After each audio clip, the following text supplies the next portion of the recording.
What's good, YouTube? Welcome back to another trading video. Now, in this video, it will be a recap of my trades today. I am going to start getting back into the live trading and things like that so y'all can see my emotions and thought process actively. But when I hop on the charts, I just be locked in. You know, I'm not gonna lie, I be forgetting to press record. But today we went 2-0. We have a trade on Bitcoin and a trade on S&P 500, and that's what I'll be walking you guys through today. So let's get straight into it. When I woke up, so my trade is right here. I woke up, this is what I saw. I still don't have replay mode, so my apologies on that. But what I'm seeing is we're on top of the 200. We're bullish. Okay, it's on the hour time frame. Hour is my direction time frame. All right. So I see we're above the 200. We're bullish on the 1 hour. Cool. I dropped down to the 15. We are bullish on the 15, right? And you already know what I do. So this is where we was at when I woke up. Like this blue and gray. That's where we was at. So I saw this push right here. So I just marked my demand zone on the 15. Like so, just like that. And alongside this demand zone getting tapped, the EMAs are aligned. We want to see 1, 2, 3. All right, cool. See that? Once I get a tap, I drop down to the 5-minute. This is my entry time zone. Okay, so now you may say, oh, why didn't I take this one? You see the tap?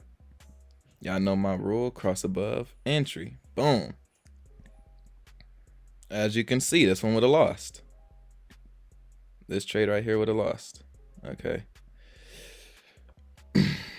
Now, I don't know why I didn't take this one, because that's my setup.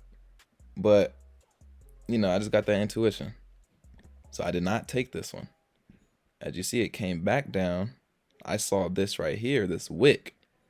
Now, we have a demand zone tapped in a bullish market, and EMAs are aligned with a liquidity grab. Yeah, this is 100% win percentage. So as you can see, came back above, hopped in on this candle below, hit, and you can see where it went. Now me, I know some of y'all may be asking, oh, why don't I hold my trades? Every time I try and hold trades, it's either break even. Yeah, just break even, because I break even after my my 1-to-1. So usually most of my holding positions are break even. So I at least try to secure some profit. Yeah, you may say take partials, but on futures I still don't know how to take partials for real. So that's just that. But if we would have held, I'd have did break even here, right? And then I would have targeted this high. Okay. And shoot, yeah, we would have still been riding it up, because it never came back down. But nonetheless, that was trade 1. Okay, so this trade, boom. As you can see, on the hourly, we are bullish, right? Bullish market. I dropped down to the 15. Now the 15 wasn't really showing me much according to what I look for, which is a supply and demand zone. And when that happens, I'll drop down to the 5, because I'll 9 times out of 10 find one on the 5-minute. So I come to the 5. As you can see, I still don't have a clear demand zone. So what do I do? I mean, yeah, you could say this one, but we had already tapped into that one. So what do I do? What I see when there's no S&D, I see liquidity grabs. So I see one here and I see one here. So when this one happened, boom, came up above the EMA, and that is where I entered off of this. Boom. It says this gray candle because it came back to the entry. Then I just got in off the gray one. So it's still the same entry zone. And got enough of this candle right here. And wrote it out. Like so. So this red is where I got out at. Oh yeah. Okay, right there. If you want to be technical.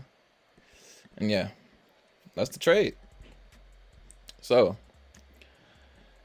like I said, it's really just it gets to a point where it just comes with the experience. If you don't see some supply demand zone, look for liquidity grabs. And yeah, the EMA is your friend, the trend is your friend. And yeah, that's both my trades. Went 2-0 today. Thank you guys for tuning in, and I'll see y'all in the next one.